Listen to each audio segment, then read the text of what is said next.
Life Live with host and founder of New Life Ministries, Stephen Arterburn. New Life Live is dedicated to transforming lives one at a time thanks to the giving hearts of you, our listeners. Our goal is to provide you with wisdom from God's Word to give you hope and help in life's hardest places. If you have a question you'd like to ask today, our phone lines are open. Call 1-800-229-3000. That number again is 1-800-229-3000. Now here's Steve. Welcome to New Life Live. Steve Arterburn here. Really glad that you're with us today. We'll be in the studio for 2 hours, 1 hour live. We're going to do a program after this, and if you want us to answer a question or talk about anything you want to talk about, will you just call us at 1-800-229-3000. And joining me today, Dr. Jill Hubbard and Dr. Dave Stoop. Hi, guys. Hey, Steve. Hey, Steve. Good to see you. Good to see you. I have to tell you guys, Solomon was looking at something this morning on his iPad, and I said, what is that? Because it had this big word atheism on it. Oh. And he said, well, Dad, I have a friend who's an atheist. And I had to show him this little poster. And so here's what it says. Now, this is one 12-year-old to another. It says, the belief that there was nothing and nothing happened to nothing, and then nothing magically exploded for no reason, creating everything. And then a bunch of everything magically rearranged itself for no reason whatsoever into self-replicating bits, which then turned into dinosaurs. It says, it makes perfect sense. And we were talking about how, you know, really, when you think about it, that just there was nothing and nothing just happened and it became everything. You really have to have more faith to be an atheist than to believe that there is a God of the universe and it's all planned out and has been from beginning of time. Anyway, I love it. That is so cool, but it's kind of like atheists, what he's saying, have to have magical thinking, right? They really do, you know. They do. And it is extremely depressing to think that it's all over when it's over. And quite frankly, I don't know that I would want to continue to struggle in life if I didn't think there was something better up ahead. You know, it'd just be like, what am I doing here? Anyway, I hope if you struggle, you will call us and we can give you some help. And we're hoping and praying that everything that we say here honors the God of the universe who invented dinosaurs, and what a great invention that was. And if you need help, it's 1-800-229-3000. And I'm just going to go right to the phones here, right up here at the top, and we're going to start with Barbara from Fidelia, Missouri. She listens on the podcast. Hi there. How you doing? Hi, Steve. And I'm doing probably better than I think I am. Oh, that's interesting. So you're either in denial of how well you're doing or how poorly you really are. So we don't know which, but let us, what's going on? A little both. Yeah, what's happening? Well, I'm just going to first of all, I just want to say I thank God that he led me to your ministry several years ago. I just was listening to your program, kept listening. Then I started doing some of the things that you were recommending to other callers, like attending support groups, and eventually did hook up with a New Life counselor. And it just has been led me on a path of healing that I'll probably be on the rest of my life. But anyway, there's my New Life plug. That is good to hear. Thank you for sharing that. And That's awesome. By the way, now that you're on, now I hear the music, and so I'll just ask you to hold on here. You are listening to New Life Live, and we'll get right to Barbara. And if you want to join us, 1-800-229-3000. We'll talk to you right after her. And by the way, don't forget, you need a new item in your wardrobe. It is the most overpriced, undervalued T-shirt in the world, and written right on the back, I saved a person's life, and all I got was this T-shirt and a tremendous amount of satisfaction. We're selling them for $100 to help support this ministry during the summer. You'll love this shirt. Call us. I came into this thinking that my husband was the cause of many of our issues. The New Life Intimacy and Marriage Workshop is coming to Washington, D.C. June 28th to the 30th. But after learning about our attachment styles, I understood how our past hurts were playing into our present problems. Join Steve Arterburn. It's been a dream of mine for a long time to help people to grow more intimately together, and we believe that everybody has room to grow in the intimacy level of their life. And Milan and Kay Yurkovich. We help couples understand how their attachment style is sabotaging their current relationship. And then we teach them how to create comfort in a relationship. To register or to find out more, call 1-800-NEW-LIFE. That's 1-800-639-5433 or go to newlife.com. Here at this workshop, we had our first ever conversation without yelling, blaming, and accusing. 1-800-NEW-LIFE.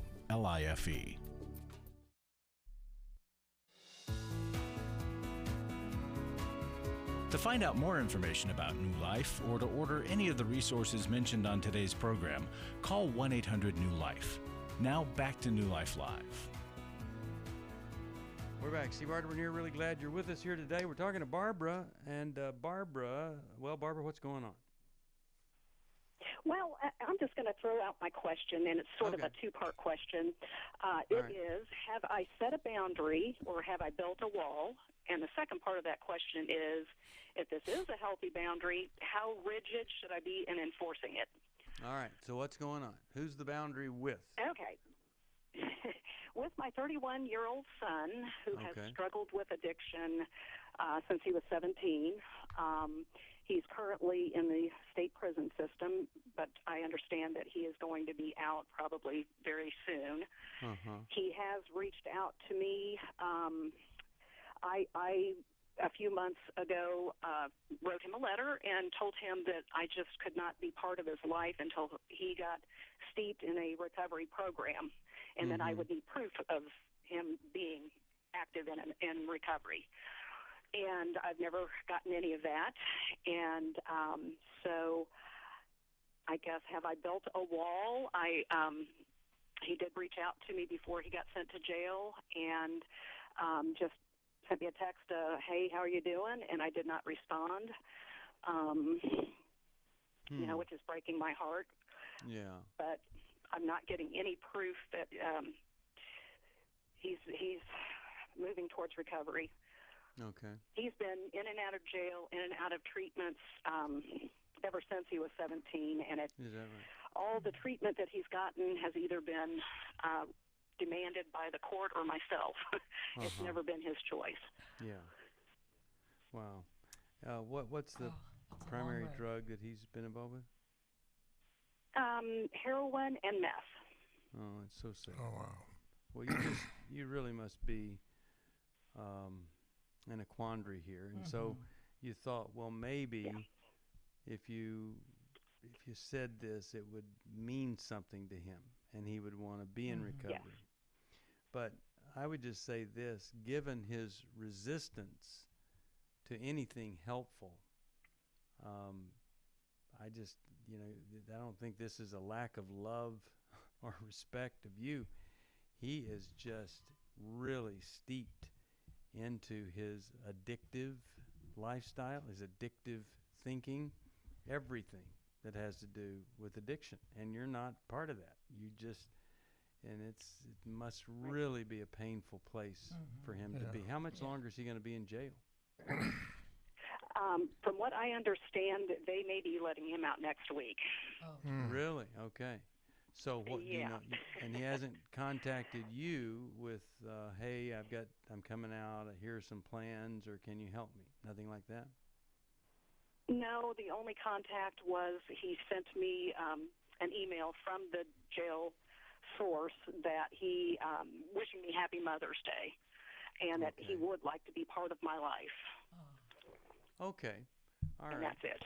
Well, let's see what Jill and Dave have to say, and then I'll throw in my 2 cents after that. Dave's the expert on this. You gave him the right criteria. He's got to be in recovery for you to have a relationship with him, because otherwise you just become the enabler for him to continue in his addiction. It's a shame, because there's so much that's available in most jails and prisons that help somebody to get into recovery. because they typically can't use while they're there, and so they've gone through with the withdrawal, and they have a chance to build a new life. But it doesn't sound like he's done that because of what you said. So I think you are maybe a little bit too strong in your boundary, maybe, but I don't think so. Well, I've got an idea. I think you're right on. Let me throw this out real quick. What about this? I want to be part of your life, and now it meant so much to me on Mother's Day that you said you want to be part of my life. When you get out, what about us going to some meetings, recovery meetings, together? And let's be part of the good parts of life together. Right. So you're not reneging on your boundary, and you're giving him a little bit of, he's not having to figure out where are the meetings and all that. It's just a little different angle on it than just that really tough stance, of you just do this if you want me. What do you think of that? That makes a lot of sense. It makes a lot of sense. My only problem is he's 3.5 hours away. When he gets out, he is going to return to where he was living, and he's 3.5 hours away, which is not a big deal. I mean, I'll make the drive. I will make the drive. I can't do it every day, and probably can't do it every week, but I can certainly do a few to try and get him started down that path. Yeah. Right. Yeah, I didn't realize he was so far away. So that is unfortunate, but but I think a visit from you predicated on that you want to be part of his life, and when you'd love to come visit, and would he be willing to stick with that boundary you set, and you guys go to a meeting together? It'd be maybe an angle. Well, what are you thinking, Jill? Yeah. Well, I'm thinking something kind of in between those, that when he does reach out, you haven't been getting a lot of feedback, so you don't really necessarily know where he's at. And I think it's okay to respond, I love you, and I'm waiting to, just kind of reiterate what you are waiting for. I'm waiting to hear that you are choosing relationship over the drugs by being in recovery. That's great. Right? In consistent recovery. Yes. And so you keep reiterating, this is what, you're there, you're not absent, you love him, but you can't be in relationship with the drugs. You can only be in relationship with a person in recovery. But here's the reality. I mean, he's incarcerated, and he's not doing anything when he's got all the time in the world. Is he or isn't he? We don't know. He's not. He is currently, but apparently, and this is just hearsay because I have not heard from anyone about it other than my son, who he has been my younger son, who he has been in contact with, that he's currently in, but they are most likely going to let him out because of overcrowding. But I will say this: the last time he was in for 3 years, and he did the Puppies for Parolees program. That's what he chose. Okay. Instead of recovery. And so he has a brother that is in contact with him. Yes. So I would be just asking the brother, do you think he's going to do anything differently? Could you encourage him? I mean, what a waste for him to come back out and then he just gets right back in. Did his brother indicate that he's got any plans that might make things better? All he said was that he was going back to live with a girl that he was living with, who is also an addict, when he got out. So, and his brother is married and has kids, and his wife is prohibiting him from coming around. They tried to help him out the last time he got out of jail, and he was maybe sober for 3 months and then started using again. And so he wants to stay in contact with him, but he can't be around him either. So yeah. Well, I got to tell you, I don't think this is the time to say, hey, I didn't really mean it. because Right, no. I mean, he's going right back to live with Right. an addict. He Yeah. doesn't have. So I think you might want to say it meant a lot to me that you said that on Mother's Day. You want to be part of my life. I want to be part of your life. Are you going to be getting into some kind of recovery program so that that's the last time you're ever back in prison? If so, I sure would love to come visit. Right. Something like that. Okay. Be sure you're in Al-Anon. You're getting support for yourself. It's got to be tough. Yeah, I'm actually attending CODA and Naranon. So, There you good. go. Okay, Great. good. double dipping. Well, that's great. Well, I'm so sorry for what you're going through, but you're really making some courageous moves, some bold moves, and I think that's really commendable. Not Right. easy. Not It's everybody hard. could. So don't give up. Thank you. Whatever Well, you do. It came from the strength of God and through listening to your program and like I said before, just doing what you recommend, other callers do and get surrounded with other people that can support. So I really appreciate it. All right. Well, I'm going to send you a Life Recovery Bible. I hope that maybe there's some way you could give that to him, or the brother could, or something, and that would help. All right. Let's go to our next caller, and that is going to be Jeff from Salt Lake City, Utah. Hi, Jeff. How are you today? Hey, I'm really glad to talk to you guys. I've been trying several times. I finally got through, so pretty stoked. Good. What's going on? So my question is going to be how I need to respond to my spouse in two situations. First of all, she's been accusing me for the last 3 years of looking at women. I mean, it's almost like it turned into like a weekly thing now. It's like I saw you look past me at that billboard or that parking lot and that lady in a car or somebody in a grocery store or just the TV or anything. And I promise you, I am not. I'm to the point where when we walked through the grocery store for a while there, I was pretty much just looking at the ground just to keep from accidentally turning the corner and there'd be a girl standing there. But so what I'm trying to figure out is I've been out of the house for almost 3 months now, and I'm a driver, so I'm on the road. She was with me on the road because she helps drive too, but she pretty much said, you know what, I can't handle this, you being gone and me not being at peace, and I just need to heal. But we're still communicating back and forth, but she still keeps bringing up, she goes, I wish this wasn't it, because apart from this situation, our relationship is amazing. It's almost like we try to outlove one another.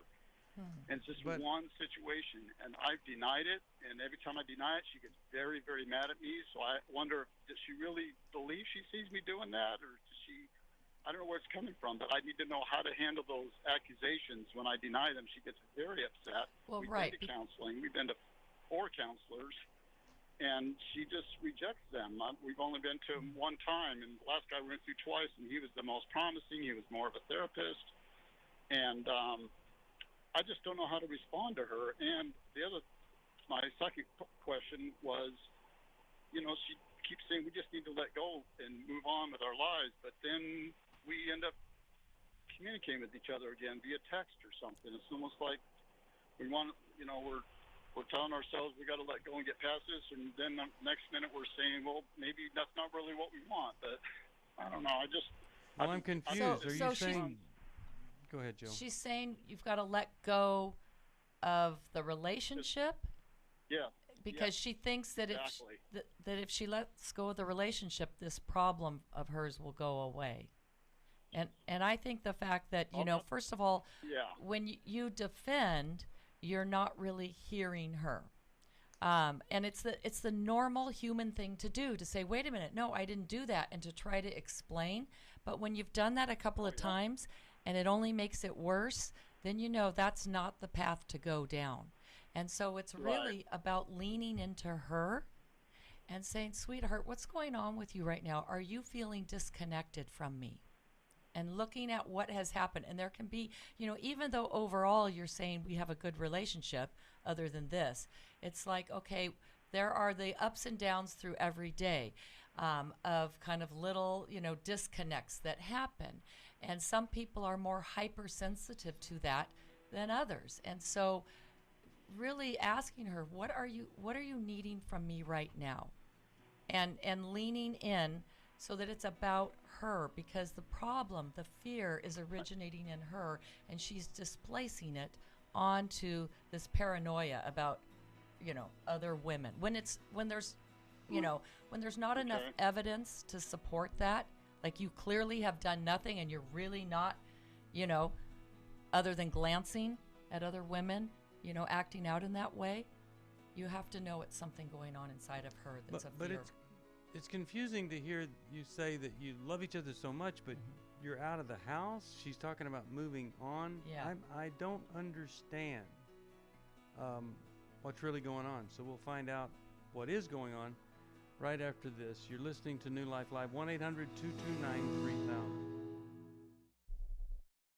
For most of my life, I've been dealing with an opiate addiction. Why is opioid addiction quickly becoming one of our nation's biggest killers? Maybe it's because it isn't only those who are addicted who are in denial. We did what I see so many parents do, is it can't be an addiction. There's something medically wrong. It's impossible to solve a problem when you don't know what you're up against, and families will try to find any explanation except the one that will put them on the right path. Alcoholism and drug addiction is a family disease. It doesn't affect just the individual. If someone you love is abusing painkillers, know what you're up against. It's time to admit it's addiction and seek treatment. Call us today at 1-800-NEW-LIFE. We have Christ-centered partner treatment centers around the country. Call 1-800-639-5433 or visit us online at newlife.com. We just made a decision. We will do whatever it takes.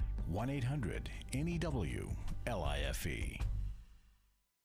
Hi, this is Steve Arterburn, and for 30 years, New Life has been the most trusted name in Christian counseling. Your ministry has saved my life. If you struggle with emotional hurt, family or marriage problems, the pit of depression, or the pain of addictions, we can help. I'm down 100 pounds now from what I was. You guys are awesome. You are a blessing to America. Our treatment programs provide clinically appropriate solutions from licensed professionals, all in a biblical framework. I have had problems with alcohol. I think God has ordained this place to be His. You don't have to be a prisoner of your pain. Help is available at 1-800-NEW-LIFE. She tells me that I'm a new man, and I feel like a new man. It worked for me, and it can work for them too. This time it is different. If you're ready to take the first step toward genuine spiritual and emotional healing, please call us today at 1-800-NEW-LIFE. God can open the door to a better tomorrow right now. Call 1-800-NEW-LIFE. That's 1-800-639-5433.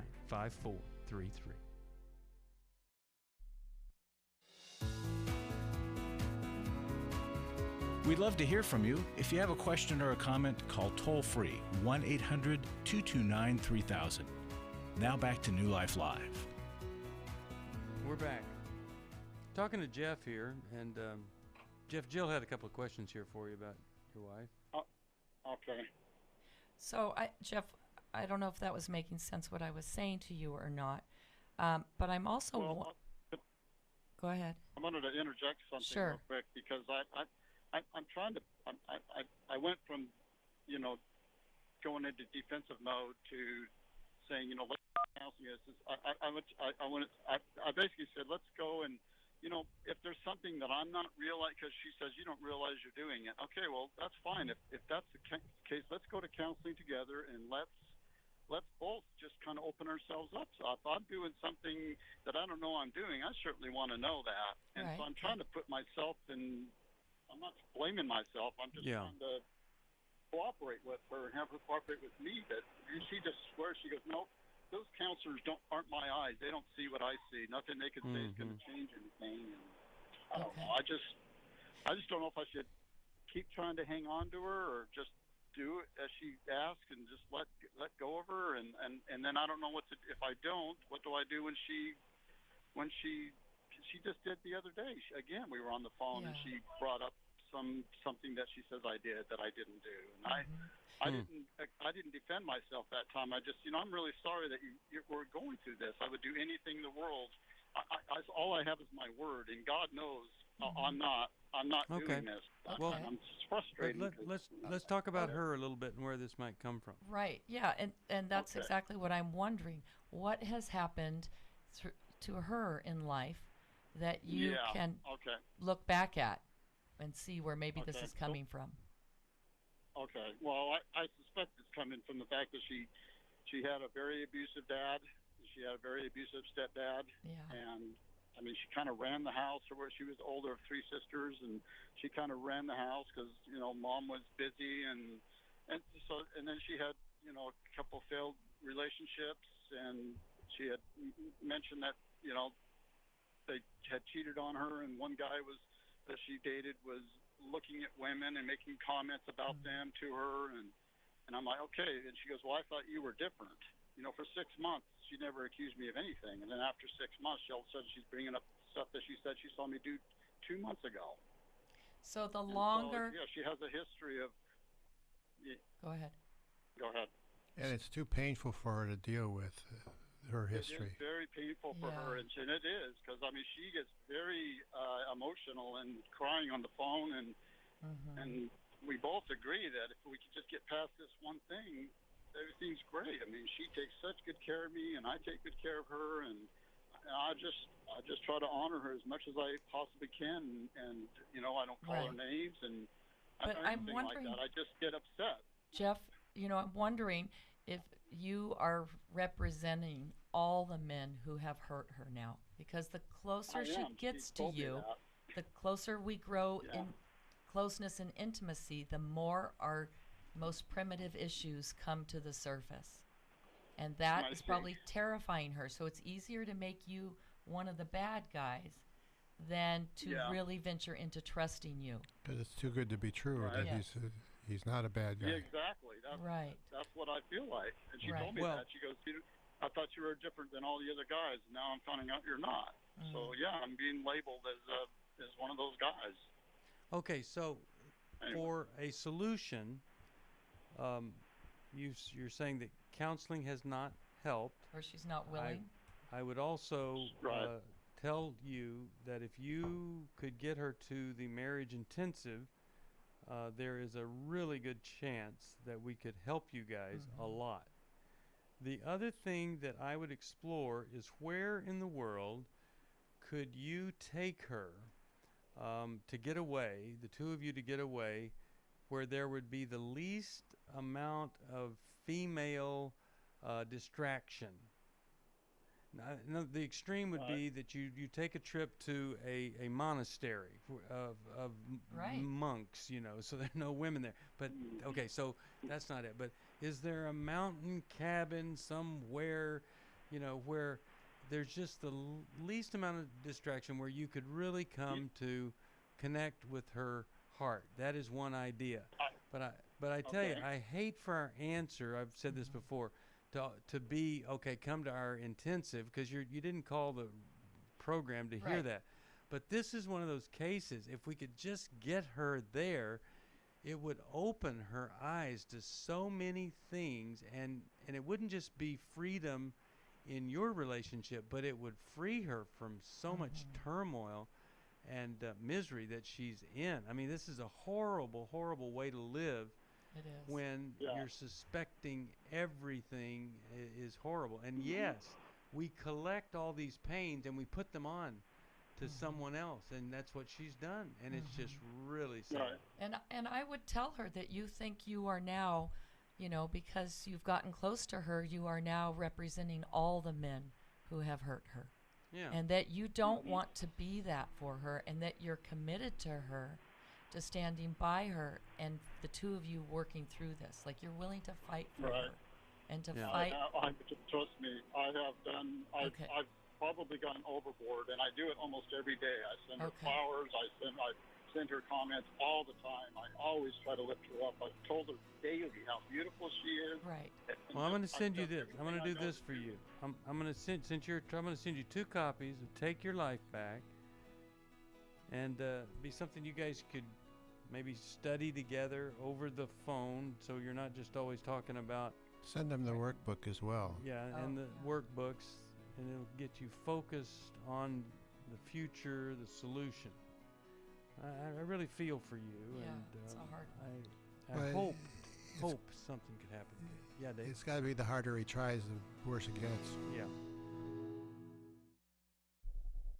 I I am just so thankful for this weekend. It's been amazing to see how Satan messes up marriages in so many ways. My name is Shelly Martinkus, and I want to personally invite you to the Restore Workshop. If you have been affected by betrayal, it might be that your husband has been looking at pornography, it might be an emotional, physical affair. I would love for you to come join us. Through Shelly's example, I have seen such transparency. It's just been amazing. I've just been able to let out all the yucky details. You will leave with hope, with a community of sisters ready to support you, and you will also leave with tools to move you forward on this journey.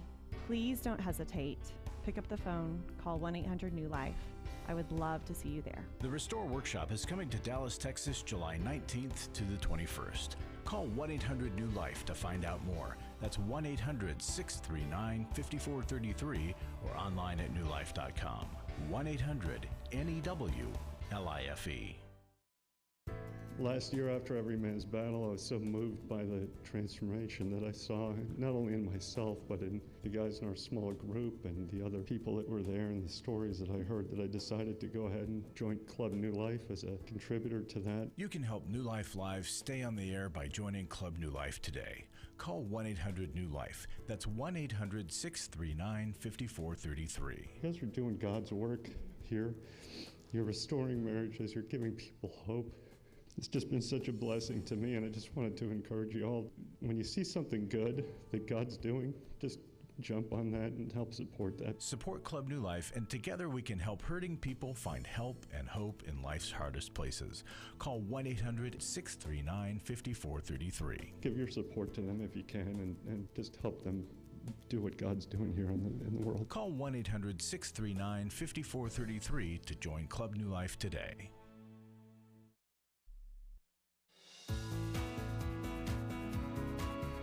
We're glad you joined us for New Life Live. To be a part of the program, call 1-800-229-3000. Now back to New Life Live. We're back. Steve Arterburn here. Larry Sonnenberg is here, and we're having some great results. People are signing up for Club New Life here to help us out, and it's just been fantastic to see the response this month. Larry, talk about that. Yeah, well, it's very encouraging. I mean, we need to keep it going, but I want to thank everybody who is responding. You know, we're looking for 6 people a day to sign to kind of keep our target and our goal. And we've been achieving that the last few days, and we need to keep it up, because I want to quote something that came to us, an email, and it's quoting our good friend Dave Stoop. Dave Stoop recently said that Satan would like very, very much to keep you all off the airwaves and to destroy New Life, because Satan wants us to live in discouragement and pain and disbelief and mistrust and doubting God. And you're helping people heal, because once they heal and ever in the midst, they can help others and cross over into enemy territory and release the captives. I believe what Dave said. I'll pray for you more often than God keeps you safe from Satan's attacks. And I just think we need to be reminded of that from time to time, that there's a spiritual battle going on in the midst of all the other battles that we deal with in life. Yeah. So thank you, Dave. Yeah, thank you, Dave. And I'm so proud of some of the things that are happening. I was talking to a gentleman this morning who went through Every Man's Battle some time ago, and he said, you know, so often I talk to people and they're trying to recover from this, and they're still talking about what they deserve and how she didn't meet their needs and all. And he's saying, you know, my recovery is, well, what about her needs, not mine? What about having compassion for her, not her having compassion for me? And I was just so proud that that's the result that comes out when somebody gets help from us. And so I sure hope folks will help us to reach out and help as many people as we can. Steve, I want to remind everybody, there might be somebody who is not aware yet that we have this thank you gift that we call the best of the best from our authors who are the radio hosts here. And it includes the books Healing is a Choice by Steve Arterburn, Changes That Heal by Henry Cloud, Boundaries by John Townsend Henry Cloud, Forgiving What You Never Forget by Dave Stoop, How We Love, Mylan and Kay Yurkovich, Secrets Women Keep by Dr. Joe Hubbard, Every Man's Battle by Steve Arterburn and Fred Stoker, Intimate Deception by Sherry Keffer. 8 books. If you bought them, they'd be $129. You commit to $30 a month, and we'll send you that with your first gift. And sure, we could have gone to the warehouse and say, "Hey, what's not selling? left let's over?" let's Yeah. dump them off there." But we've said, "Hey, let's do the best of the best." Our way of saying thank you. And if you've got these books and you join Club New Life, you can give them to a school or a church or something, or somebody that could use them. And then if you're already a member of Club New Life, we don't want to leave you out. And so if they want these, they just have to increase their giving by how much a month is it, Larry? $10. And then we'll send this to you. It's an amazing collection. It's the best we've ever done. So please let us send this to you. Come join Club New Life or increase what you're doing. 1-800-NEW-LIFE. That is the number to call. 1-800-NEW-LIFE. Thank you, Larry. Thank you, everybody who is giving. God bless you. Amen. Let's go back to the phones. And how do we go to, how about we start, let's talk to right here. I was going to talk to Jamie from Orlando, Florida, but maybe I'll have to get back to her because that's not coming up. Let's go right here to Megan, Bedford, Texas, KWRD. Hello, Megan. How are you? I'm fine. I just thank you for taking my call, and Sure. I certainly love y'all's ministry. I really appreciate listening to y'all every day. I have two quick questions. The first, since Mother's Day just hit, my kids, they're late teens, and they never do anything for me for Mother's Day or birthdays or Christmases it hurts my feelings, and I've expressed it to them. I even yesterday, on the way to school, I said, it really hurts Mommy's feelings that y'all don't ever do anything. And my daughter, she got mad. She's like, well, I'm making you a card. And I said, well, you told me that for my birthday 2 weeks ago, and I still don't have it. And, I'm not a gift person. I am a card person because my love language is words. But my 16-year-old son, he never does anything. And his love language is gifts. And so he expects things. And I do big celebrations for their birthday and fill the room with balloons and decorate and have a treasure hunt. Are you a single mom? Are you a single am. mom? Yeah, because usually these things happen with a dad that's coming along, and so where is Dad in all of this? Where is he, and what's their relationship like with him? We have joint custody, but he never gives them any. He doesn't do anything for their birthday, but they do stuff for him. They don't do anything for me, but it's like my daughter took 150 of the Christmas money I gave her and bought something for her dad. That's really sad.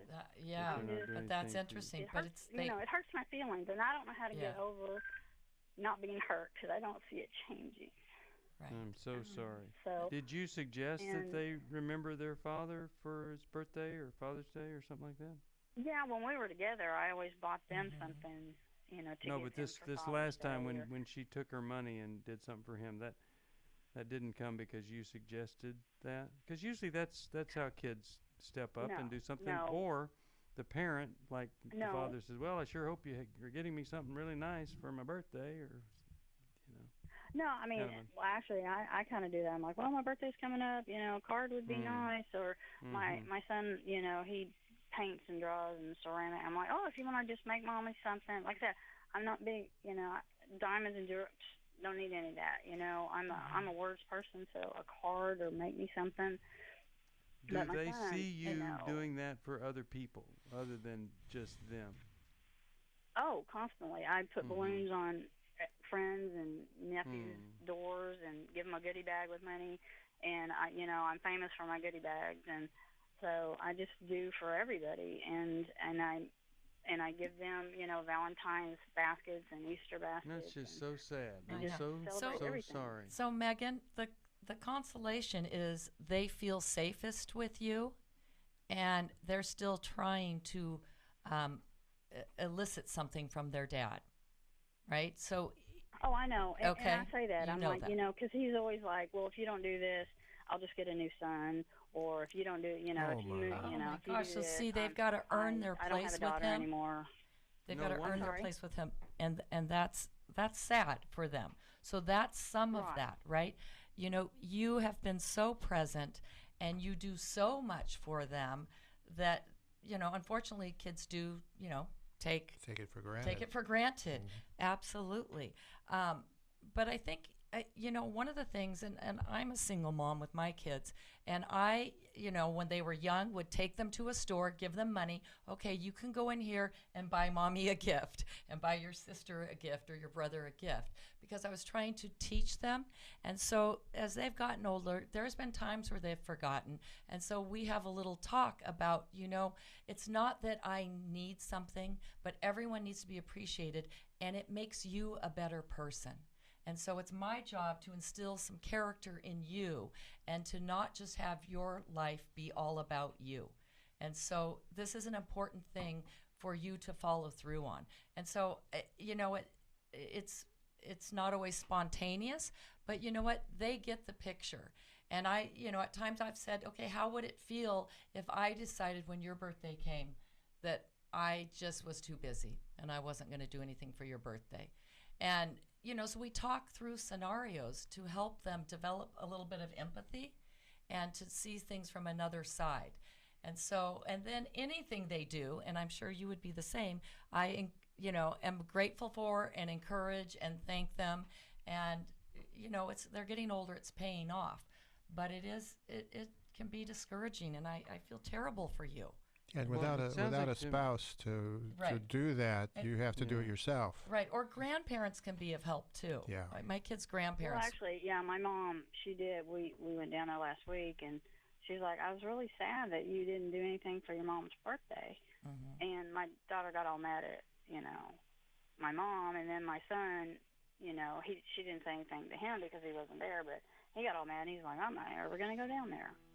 And I'm like, that's an interesting. So you don't like hearing something, you know, that isn't necessarily positive. And when they get mad, I think you have to explore that. What are you mad about? What's this anger coming about?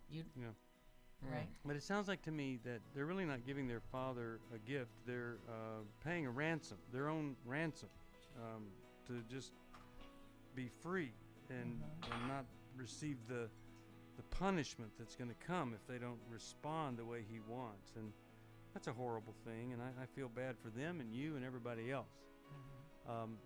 But I just have to tell you, I mean, this is so easy to say, but don't get resentful of them. They're around a lot of selfishness over there. And it's everywhere. Just, everywhere. She said, we need to talk. She's asked me for the first time if I would consider myself a sex addict. You know, I thought it was just about admitting the things that I had done wrong. I never had a clue that it was about redeeming our story. You know, I thought it was just about coming clean on what I had done. I had no idea how to help her with her pain.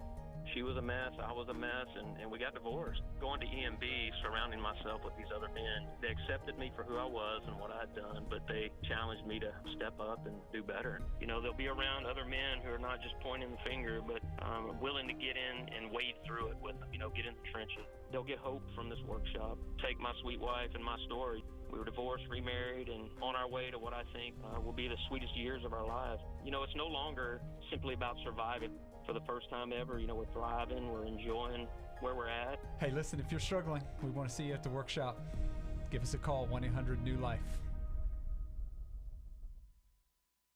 Hi, this is Steve Arterburn, and for 30 years, New Life has been the most trusted name in Christian counseling. I'm an addict, and I'm trying to get God in my life again. You seem to be able to get to the crux of a problem quickly. Our Christ-centered treatment programs can help you break free to embrace all that God has for you and your family. I just want to thank you guys for bringing me to a relationship with Jesus. There really is help for marital problems, depression, addictions, panic attacks, and feelings of hopelessness. I came back with so many tools to help me prepare myself to fight this struggle and this battle that I have every day. You can start living again today, living the life God intended for you. Help is available at 1-800-NEW-LIFE. They did care, and they did follow up very lovingly, and it made all the difference in my life. Call us at 1-800-NEW-LIFE. Someone who cares is waiting at the other end of the phone. God can open the door to a better tomorrow right now. Just call us at 1-800-NEW-LIFE. 1-800-639-5433.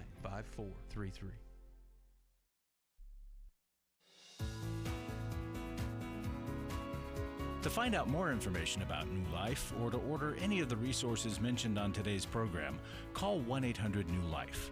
Now back to New Life Live. This is Terry McIntosh with some encouragement for you this week. If you struggle with anger, divorce, grief, weight loss, or many other things, we believe you can benefit from a life recovery experience. If you want to find a life recovery meeting, we can help you with that. Or if you want to know how to start a life recovery group in your church, give us a call at 1-800-NEW-LIFE and ask for Reba, and she can get you started. Also, we have an app for your smartphone or tablet. It allows you to live stream New Life Live and catch up on archived programs. You can read articles. There are short audio and video teachings as well. Just go to newlife.com and look for the download the app link. It's right at the bottom of the homepage. Steve, back to you. Thank you, Terry. We really do want you to get some help, and there are all sorts of ways to get that help. Mm-hmm. We've got a special event coming up, and it is our marriage intensive. Let me read you some statistics real quick. It's about our intensive is about intimacy, and it's not just sexual intimacy, but people are the amount of people that are having no sex whatsoever has increased from people having sex once a week has gone from 51% to 39%. And the number of men under 30 not having sex at all is rising 10%. These are married folks. And so many people are going months and years without any kind of intimacy. Of course, some of this is pornography. Some of this is just total distance from each other. We can help you with this if you'll call us at 1-800-NEW-LIFE. Sometimes he needs to be in every man's battle. Sometimes just both of you come to our marriage intimacy intensive, and we help you find a way to reconnect. And it isn't just about physical sex, but it's about emotional and spiritual depth in that relationship. You can get back what you once had, but you have to call us and let us help you. And that's 1-800-NEWLIFE. All right, I hope that everybody will hold on. I'm going to go right here to Betty, Dallas, Texas. KWRD is the station. Everybody else, hold on. We'll get to you in the next program. Betty, how are you? Hey, doing pretty good. Good. What's happening? Well, I'm 62 years old. I've been divorced twice. Met a guy online, plentyoffish.com, 14 months ago. Mm-hmm. He does not want a marriage commitment. Mm-hmm. I do. Okay. I sold my house 3 months ago. I moved in with him until I could find something. Yeah. And I talked to him about, we really shouldn't be living together. I don't think God would be happy with this. And he disagrees with me. Anyway. What's the question for us? Yeah.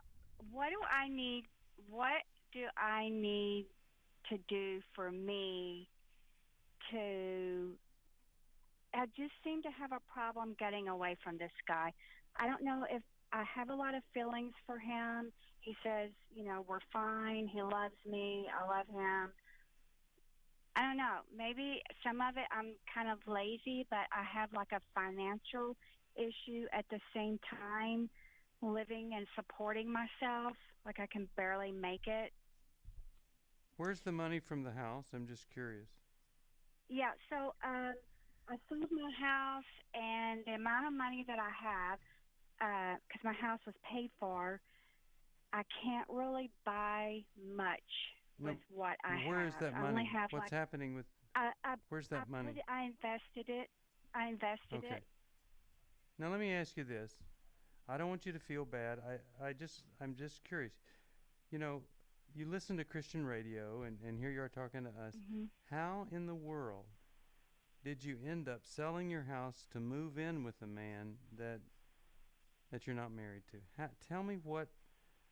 I mean, you had to, for that to happen, you had to feel kind of desperate, didn't you? Yeah, I did. And originally I was just going to be there temporarily until I could find my own place, and I'm not finding anything. And he said, well, you need to go rent. You need to go rent a place. Yeah. I think that's and what go I'm make gonna it have to right. do. Move in with a friend. Rent a room Yeah. from a I friend. tried that. I tried Okay. for Well, 2.5 months to find someone who would let me move in with them, and nothing opened up for me. Nothing. look, this man, when he says he loves you, he doesn't know what love is. If he thinks that living with you and not wanting to marry you is an expression of love. You've compromised what you you've compromised what you believe, and now it's going to be difficult, but you're going to be so grateful when you get yourself free and out of the clutches of a man that's more interested in you physically than he is in you spiritually and in any other way. So you're really going to have to... relationship of convenience. Yeah. Encourage her, Jill, because I know this is going to be tough. Well, you know, Betty, he was very clear with what he wanted. Yeah. The problem is you said what you wanted, but then you did the opposite. So you were not clear, right? And he was watching what you did, not hearing what you said. And so now he's doing the same thing. Doesn't matter what you say to him, you're still there. And so, right?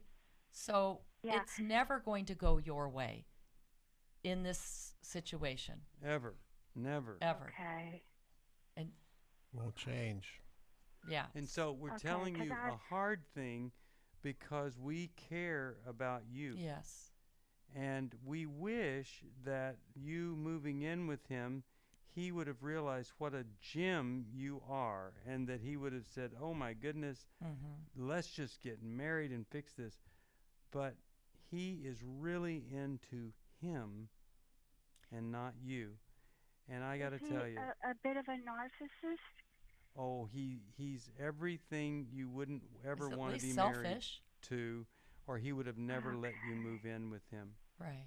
So please, I would move out of that bedroom from him. I would immediately get a room or something, and then you're able to say to yourself, okay, I might have made a little mistake there back then, but once I saw what I had done, I did the right thing.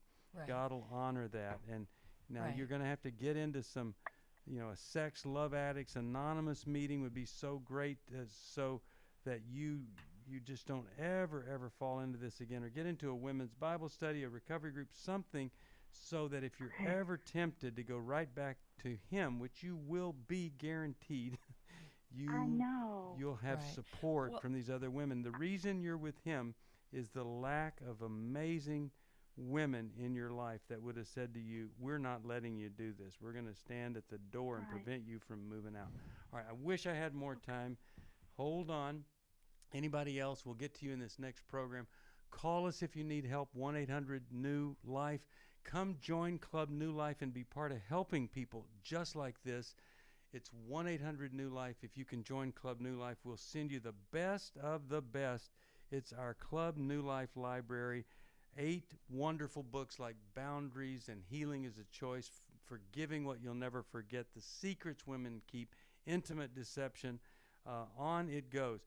Please join us with Club New Life. It will make all the difference in the world. And if you have $100 for this fantastic T-shirt, it'll save somebody's life. We'll put it to the scholarship fund.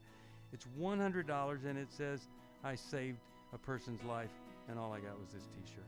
Call us at 1-800-NEW-LIFE if you can help us, or if you need help. That's why we're here. We love you. We care about you. Call us. Thanks for listening. We hope this program has helped you by giving you insights for handling the challenges you face in your life. We want you to know that we're here for you, but you also need to know that New Life Live is a listener-supported ministry. To make your donation or to get any of the resources mentioned on today's program, call 1-800-NEW-LIFE. That's 1-800-639-5433, or write to us at New Life Ministries, P.O. Box 1029, Lake Forest, California, 92609. Please join us again tomorrow for New Life Live.